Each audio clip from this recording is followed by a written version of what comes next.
पिछले कुछ समय से टाटा ग्रुप के अंदर बोर्ड रूम की खामोश लड़ाइयां खबरों में रही हैं।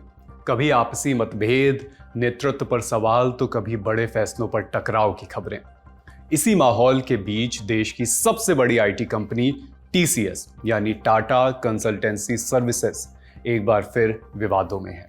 कंपनी पर चोरी के आरोप लगे हैं और इसके चलते अमेरिका की अदालत ने कंपनी पर भारी जुर्माना ठोक दिया है। इस खबर के सामने आने के बाद जाहिरन निवेशकों की चिंता बढ़ी है कि अब आगे क्या होगा, कहीं उनका पैसा डूब तो नहीं जाएगा। आज के खर्चा पानी में इस पर विस्तार से बात करेंगे, जानेंगे कि जिन लोगों के पास शेयर हैं उनको आगे क्या करना चाहिए।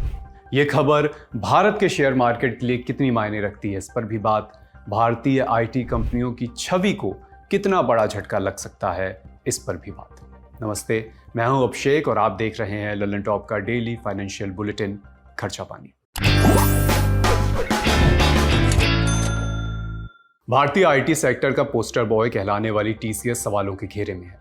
कंपनी पर अमेरिका की एक अदालत ने ट्रेड सीक्रेट चोरी के आरोप सही पाए हैं। इन आरोपों को गंभीर मानते हुए $194 मिलियन यानी भारतीय रुपए में करीब 1,772 करोड़ रुपए का जुर्माना बरकरार रखा है।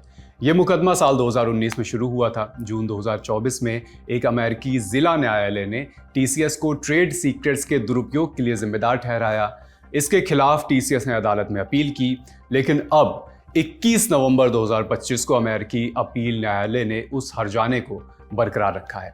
पहले जान लेते हैं कि पूरा मामला क्या है, फिर आगे की बात। पिछले साल DXC नाम की कंपनी ने टीसीएस पर आरोप लगाया कि टीसीएस ने उसकी गुप्त तकनीकी जानकारी का गलत इस्तेमाल किया। पहले DXC कंप्यूटर साइंसेस कॉरपोरेशन के नाम से जानी जाती थी।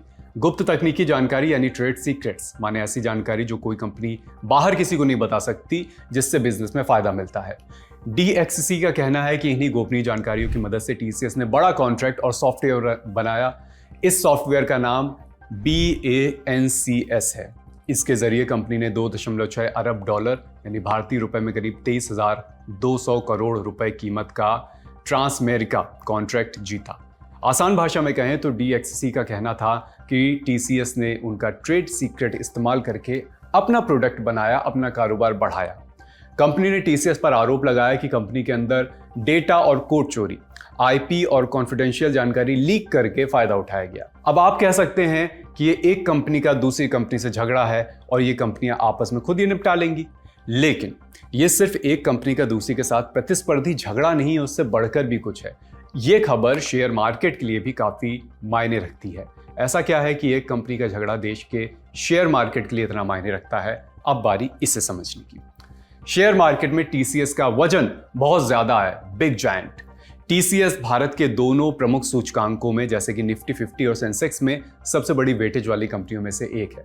इसका मतलब हुआ कि टीसीएस गिरेगी तो पूरा मार्केट हिलेगा। इसके अलावा देश की सबसे बड़ी आईटी कंपनी होने के नाते टाटा ग्रुप और टीसीएस की ब्रांड वैल्यू पर झटका लग सकता है। जानकारों का कहना है कि आईटी सेक्टर पूरी तरह भरोसे, सिक्योरिटी और डेटा प्रोटेक्शन पर चलता है, इसलिए किसी तरह के स्कैंडल कंपनी क्लाइंट्स का भरोसा डगमगा सकता है। मतलब यह हुआ कि अगर विदेशी क्लाइंट ने सवाल उठाए या प्रोजेक्ट रोक दिए तो कंपनी की कमाई पर असर पड़ सकता है। इसके अलावा कंपनी के शेयर में तेज उतार चढ़ाव देखने को मिल सकता है। टीसीएस के खिलाफ अमेरिकी कोर्ट का ये फैसला भारत के शेयर बाजार के लिए क्यों मायने रखता है और निवेशकों के लिए क्या इसमें कोई जोखिम है, ये समझने के लिए चलते हैं एक्सपर्ट के पास। 6 साल हो गया, ये केस ऑलरेडी पेंडिंग था। कोर्ट में गया केस, कोर्ट में यूएस में कोर्ट में चला गया था। कोर्ट में जाने के बाद कोर्ट से ऐसा हुआ था कि जो इंजंक्शन जारी कर दिया था टीसीएस के बिजनेस के ऊपर, बहुत अलग अलग रेस्ट्रिक्शंस था। अब फाइनल इंटरप्रिटेशन नहीं आ रहा है कि $194 मिलियन का एक पेनल्टी भरना पड़ेगा टीसीएस को। देखिए, जब भी ऐसा कोई डोमेस्टिक जो ब्लू चिप प्रोमिनेंट स्टॉक होता है उसके अगेंस्ट पे कुछ भी न्यूज आता है तो मार्केट में थोड़ा बहुत वॉलेटिलिटी रहता ही है। और आज हमने देखा टीसीएस ऑलमोस्ट 0.5% नीचे ही क्लोजिंग हुआ है। इनफैक्ट निफ्टी का भी क्लोजिंग ऑलमोस्ट देखेंगे 0.5% नीचे ही क्लोजिंग हुआ है।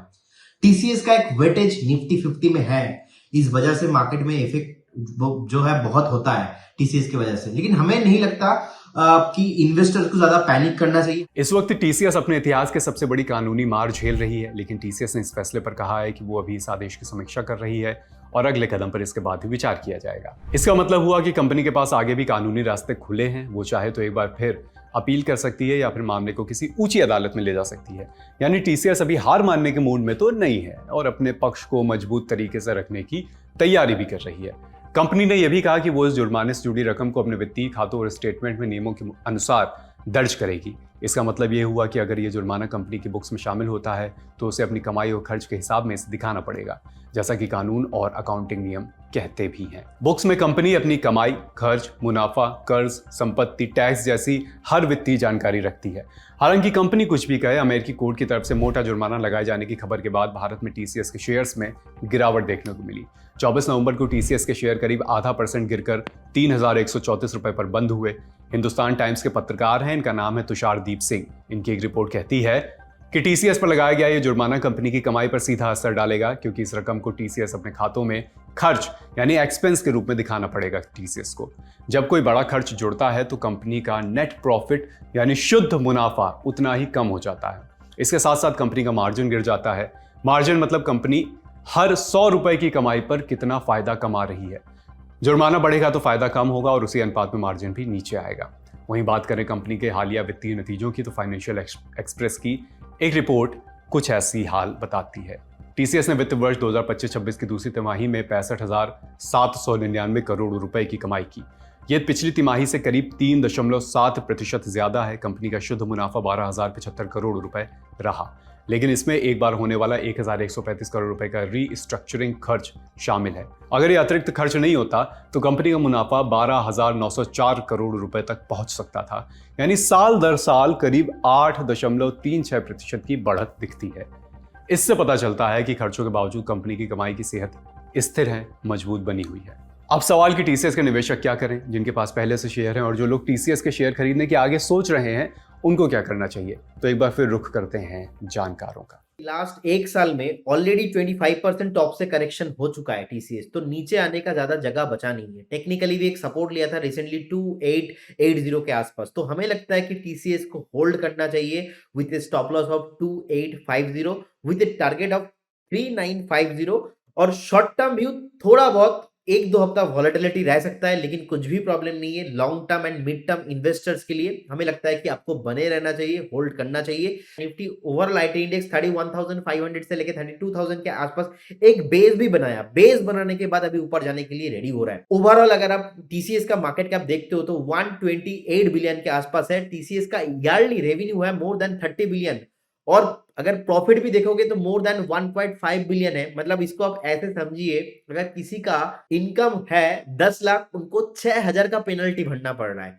सो हमें नहीं लगता ये बहुत ही ज्यादा कुछ इफेक्ट करने वाला है टीसीएस के शेयर्स के। हमें लगता है कि एक स्टैगर मैनर पे बाय करना चाहिए। लेवल होना चाहिए 3080 से लेके 3050। इस लेवल पे कभी भी मिलता है तो स्टैगर मैनर पे बाय कीजिए with stop loss of 2850 and target 3950 का होना चाहिए। शॉर्ट टर्म में थोड़ा बहुत वॉलेटिलिटी रह सकता है, लेकिन mid term to long term के लिए हमें कुछ भी प्रॉब्लम नहीं दिखता है। तो आपने देखा, जाना, समझा कि कैसे अमेरिका की कोर्ट में लिया गया एक फैसला भारत के शेयर बाजार को भी इंपैक्ट कर रहा है, क्योंकि नाम एक बड़ी कंपनी का है टीसीएस।